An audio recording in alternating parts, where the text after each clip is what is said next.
Good morning students. तो हम पढ़ते हैं आगे। लास्ट क्लास में हमने इंटरेस्ट ऑन ड्राइंग के बारे में पढ़ा था और आज हम लोग इंटरेस्ट ऑन कैपिटल के बारे में पढ़ेंगे। तो जैसे ड्राइंग पर इंटरेस्ट कैलकुलेट होता है वैसे ही कैपिटल पे भी इंटरेस्ट कैलकुलेट होता है। बट ड्राइंग से हमने हमने पढ़ा कि दो तरीके हैं, एक सिंपल मेथड था, एक एवरेज पीरियड मेथड था। कैपिटल के केस में ऐसा नहीं है। कैपिटल के केस में आपको सिंपल मेथड से ही इंटरेस्ट कैलकुलेट करना है। मतलब वही सिंपली आपको लेना है कि कितनी कैपिटल जिस पार्टनर की लगी हुई है, जितने टाइम के लिए लगी हुई है, उतने टाइम का उसको इंटरेस्ट दे देना है। बहुत सिंपल तरीका आपको अपनाना है कैपिटल पर इंटरेस्ट कैलकुलेट करने का। आप स्क्रीन पर देख रहे होंगे calculation of interest on capital, simple method only. मतलब कोई मेथड ही नहीं है, मैं तो आपको सिंपली ऐसे लिख रहा हूँ कि कोई एक सिंपल जो अपन पहले से अप्रोच लेते आए हैं इंटरेस्ट कैलकुलेट करने की, वही अप्रोच यहाँ पर अपनानी है। जैसे क्या होगा कि कैपिटल एम्प्लॉयड, एम्प्लॉयड का मतलब है कितनी कैपिटल आपकी इफेक्टिवली आपने लगा रखी है फर्म में, मल्टीप्लाई बाय जो भी रेट ऑफ इंटरेस्ट होगी कैपिटल पर वो डिवाइडेड बाय 100 और मल्टीप्लाई बाय टाइम। जितने टाइम के लिए आपने लगा रखी है उतने टाइम का आपको इंटरेस्ट मिल जाएगा। बस इतना ध्यान रखें कि यहाँ टाइम का ध्यान रखना है कि आपकी कैपिटल कितने टाइम तक लगी रही। अगर पूरे साल लगी रही तो पूरे 12 मंथ्स का आपको इंटरेस्ट देना है, क्योंकि कई बार ऐसा भी होता है कि पार्टनर ने बिगिनिंग ऑफ द ईयर में सपोज कुछ अमाउंट कैपिटल इंट्रोड्यूस किया, लगाया, उसके बाद उसने कुछ और additional capital during the year लगा दी। तो ये देखना पड़ेगा कि उसकी कितनी कैपिटल कितने टाइम तक लगी रही। कई बार ऐसा भी होता है कि पार्टनर कैपिटल विड्रॉ कर लेता है, निकाल लेता है साल के दौरान। तो अगर वो कैपिटल विड्रॉ कर लेगा तो उससे उसकी कैपिटल कम हो जाएगी। तो फिर जितनी कैपिटल बची होगी उसी पर आपको कैलकुलेट करना है इंटरेस्ट। मतलब जो कैपिटल जितने टाइम लगी रही उस पर उतने टाइम का आपको इंटरेस्ट कैलकुलेट करना है। यही सिंपल सा अप्रोच है इंटरेस्ट ऑन कैपिटल टॉपिक का। आपको एक एग्जांपल दिख रहा होगा, एक इलस्ट्रेशन है, इलस्ट्रेशन नंबर 3।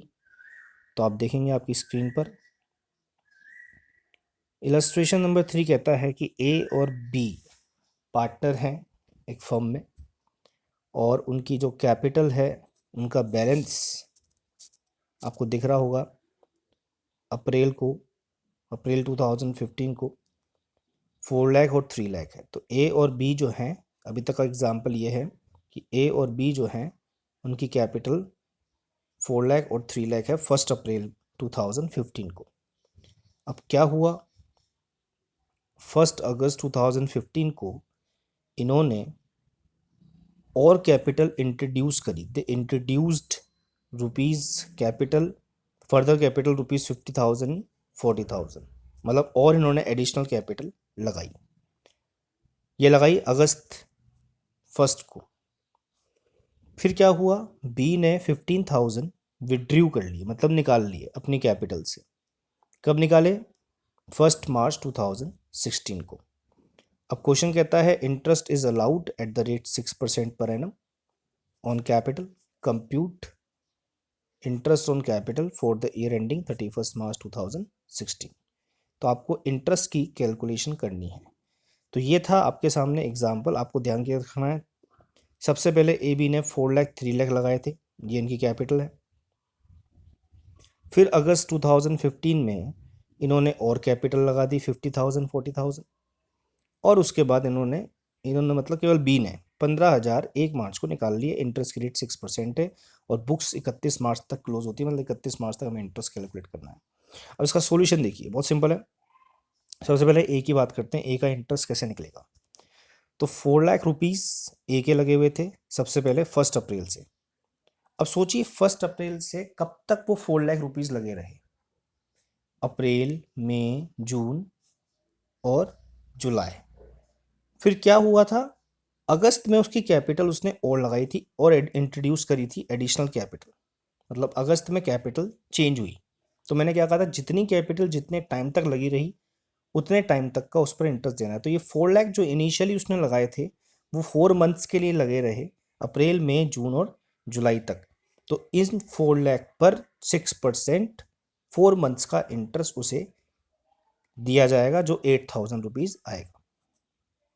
अच्छा, अब क्या हुआ, जुलाई के बाद अगस्त में जब उसने और एडिशनल कैपिटल लगाई 50,000 रुपीज और लगाए, तो अब इसकी कैपिटल कितनी हो गई? अब उसकी कैपिटल हो गई 4,50,000, 4,50,000। भाई 4 लाख तो पहले भी थी, 50,000 और लगा दी तो 4,50,000 कैपिटल हो गई। अब 4,50,000 पर आपको इंटरेस्ट देना है। अब ये कब से देना है? जब तक अगला चेंज नहीं हो जाता। तो अगस्त में इसने चेंज किया था, तो मतलब अगस्त से इसकी कैपिटल अब फर्म में लगी हुई है 4,50,000, तो ये बोलेगा भाई 4,50,000 मेरे अब लगे हुए हैं तो 4,50,000 पर इंटरेस्ट दो। अगस्त, सितंबर, अक्टूबर, नवंबर, दिसंबर, जनवरी, फरवरी, मार्च, मार्च टिल 31 मार्च तक इसकी कैपिटल में और कोई फर्दर चेंज नहीं हुआ, ना इसने कुछ और लगाया ना निकाला। तो अब इसकी कैपिटल जो 4,50,000 है अगस्त से 31 मार्च तक यही रही, कोई चेंज नहीं हुई। तो इस पर 8 मंथ्स का इंटरेस्ट कैलकुलेट होगा। 4,50,000 पर 6%, 8 मंथ्स का इंटरेस्ट आपको देना है, जो आएगा 18,000। तो अब इसका टोटल इंटरेस्ट साल भर का कितना बना? 8,000 पहले प्लस 18,000, टोटल हो गया 26,000। तो इस तरीके से हम कैलकुलेट करेंगे ए का इंटरेस्ट ऑन कैपिटल। अब हम आते हैं, बात करते हैं बी की। बी ने सबसे पहले 3 लाख रुपए लगाए थे 1 अप्रैल को, और अप्रैल, मई, जून, जुलाई, जुलाई के बाद अगस्त में उसने भी कुछ और एडिशनल लगाया था। तो मतलब 4 महीने अप्रैल से लेकर जुलाई तक 3 लाख रुपीज़ बी के लगे रहे। 3 लाख पर सिंपली वही 6%, 4 मंथ का इंटरेस्ट देना है, जैसे ए को दिया था, 6,000 बनता है। इसके बाद अब उसने 40,000 और लगाए थे। ऊपर क्वेश्चन में हमारे पास था कि 50,000 ए ने लगाए थे, 40,000 बी ने लगाए थे। ये भी ध्यान रखना, बी ने 15,000 निकाले भी हैं, लेकिन वो निकाले 1 मार्च को। तो इसका मतलब ये साफ है कि 40,000 आपने और लगाए। अब देखो ये 40,000 लगाने के बाद इसकी कैपिटल कितनी हो गई? 3 लाख प्लस 40,000, 3,40,000। 3 लाख पहले थी, 40,000 और हो गई। तो अब 3,40,000 पे इंटरेस्ट कैलकुलेट होगा 1 अगस्त से। अगस्त, सितंबर, अक्टूबर, नवंबर, दिसंबर, जनवरी, फरवरी, टिल फरवरी। क्यों फरवरी? मार्च तक क्यों नहीं? क्योंकि फेब में उसने अपनी कैपिटल में से कुछ अमाउंट, 1 मार्च को उसने कैपिटल में से कुछ अमाउंट विड्रू कर लिया, निकाल लिया। मतलब टिल 29 फरवरी कोई चेंज नहीं हुआ कैपिटल में, अगस्त से लेकर फेब तक। तो अगस्त से फेब तक 7 मंथ होते हैं, तो 7 मंथ का हम 3,40,000 इसी कैपिटल 7 मंथ तक लगी रही, कोई प्रॉब्लम नहीं है। उस पर 6% इंटरेस्ट कैलकुलेट हो जाएगा 7 महीने का, वो आएगा 11,900। अब क्या हुआ? 1 मार्च को उसने और कैपिटल लगाई नहीं, निकाल ली। उसने कैपिटल निकाल ली 15,000 रुपये, 15,000 उसने विड्रॉ कर लिए। तो 3,14,000 में से 3,40,000 में से 15,000 जब उसने निकाल लिए, तो अब उसकी कैपिटल कितनी रह गई? 3,25,000। तो 3,25,000 पर अब ये कब से कब तक रही? 1 मार्च को इसने कैपिटल लगाई थी, मतलब 1 मार्च को उसने विड्रू किया था, और 31 मार्च हमारा एंड हो रहा है। 31 मार्च तक ही हम लोग इंटरेस्ट कैलकुलेशन करते हैं सारी। तो 31 मार्च तक के लिए कैपिटल लगी रही, मतलब 1 मार्च से 31 मार्च 1 मंथ के लिए इसकी कैपिटल 3,25,000 लगी रही इफेक्टिवली। तो 3,25,000 पर हम लोग 6% 1 मंथ का इंटरेस्ट देंगे, वो आएगा 1625। तो बी का टोटल इंटरेस्ट बनता है 6,000 प्लस 11,900 प्लस 1625, टोटल आता है 19,525। तो इस तरह हमें इंटरेस्ट ऑन कैपिटल कैलकुलेट करना होता है। तो बहुत सिंपल सा कॉन्सेप्ट है। इफेक्टिव कैपिटल जो भी है, जितने टाइम के लिए लगी रही, उतने टाइम तक का आपको इंटरेस्ट उस पर कैलकुलेट करना है। ठीक है, चलिए अब आगे बढ़ते हैं। ये हमारा टॉपिक था अभी तक का, इंटरेस्ट ऑन कैपिटल। अब इसमें एक नोट है, वो नोट आपको ध्यान रखना है। नोट क्या है? देखिए, नोट ये है कि कई बार क्या होता है, क्वेश्चन हमें capital beginning of the year से इंफॉर्मेशन नहीं देता कि बिगिनिंग ऑफ द ईयर में कितनी कैपिटल थी। हमें क्वेश्चन कैपिटल की इंफॉर्मेशन दे देता है eight the end of the year की, मतलब साल के एंड में कितनी कैपिटल है, जिसे हम कहते हैं क्लोजिंग कैपिटल। और हमें कहता है क्वेश्चन अब आप इंटरेस्ट की कैलकुलेशन करिए। तो भाई इंटरेस्ट ऑन कैपिटल तो कैलकुलेट तब होगा जब हमारे पास capital beginning of the year की होगी।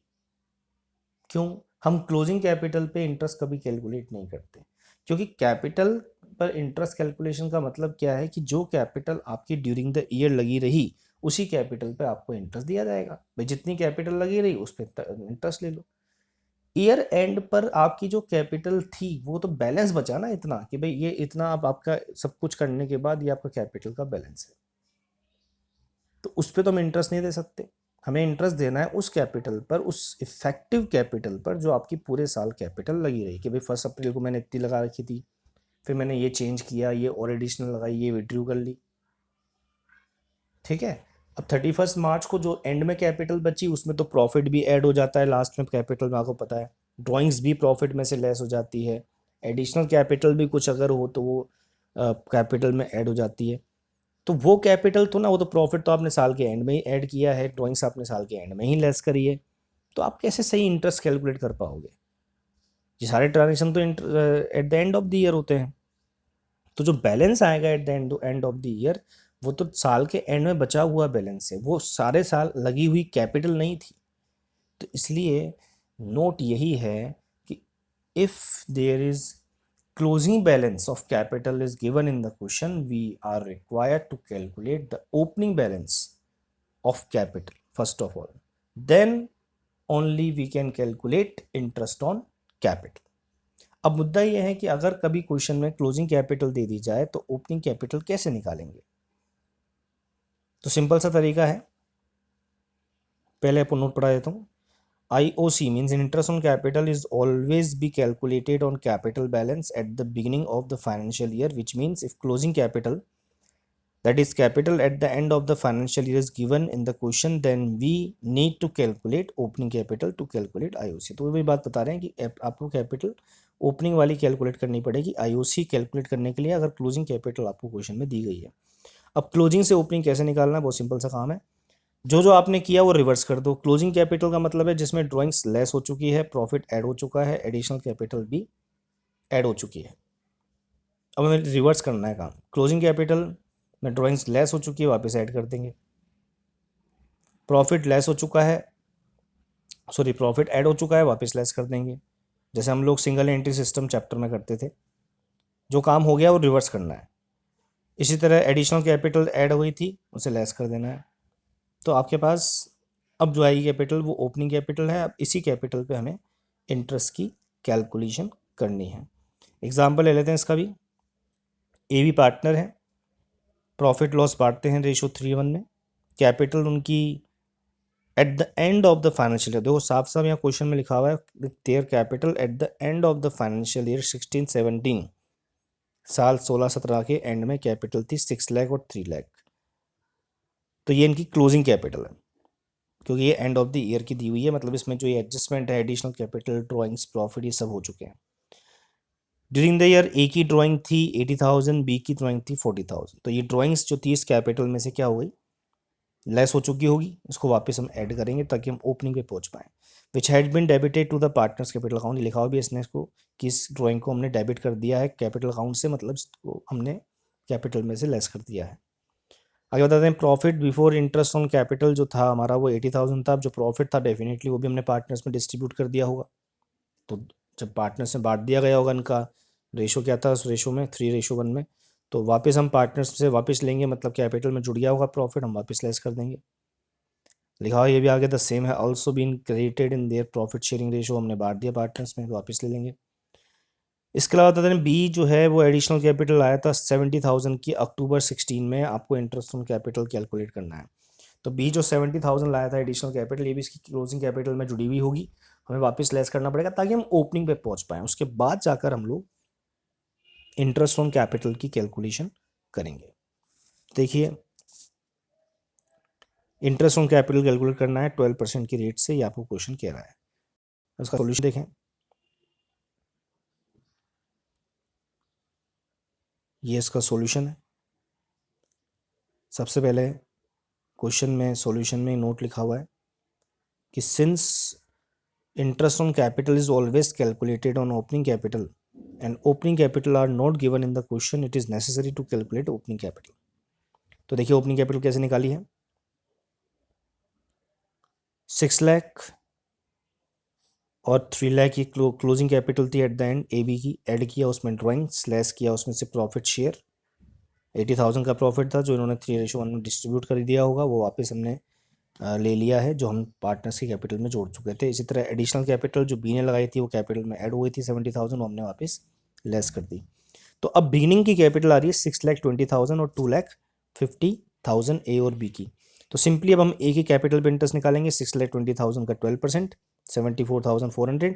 अब इसके अलावा ए ने पूरे साल में कोई और एडिशनल कैपिटल नहीं लगाई थी ना निकाली थी, इसलिए 6,20,000 पर ही हम पूरे 12 महीने का इंटरेस्ट ए को देंगे।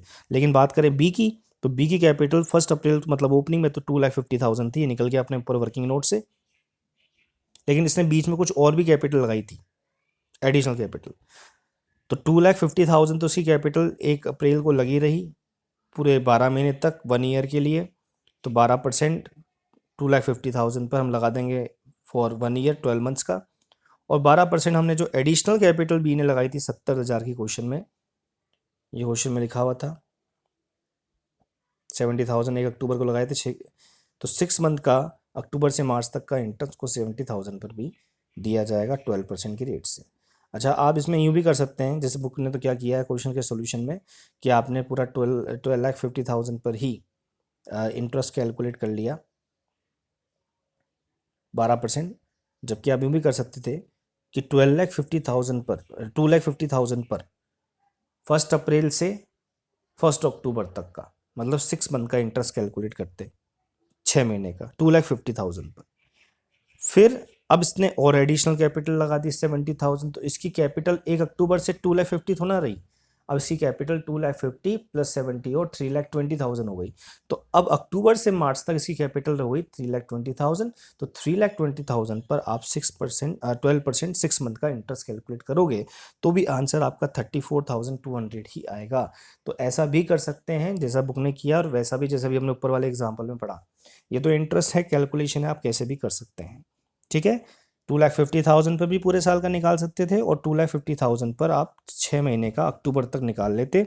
उसके बाद 70,000 की कैपिटल जो थी प्लस 2,50,000 की कैपिटल जो लगी हुई थी, टोटल कैपिटल हो गई 3,20,000। 3,20,000 पे आप 12% 6 मंथ का इंटरेस्ट कैलकुलेट कर सकते थे, तो आपका आंसर सेम ही आता। ठीक है, चलिए आज के लिए इतना ही, थैंक यू। बाकी चीज़ें हम पढ़ेंगे नेक्स्ट क्लास में।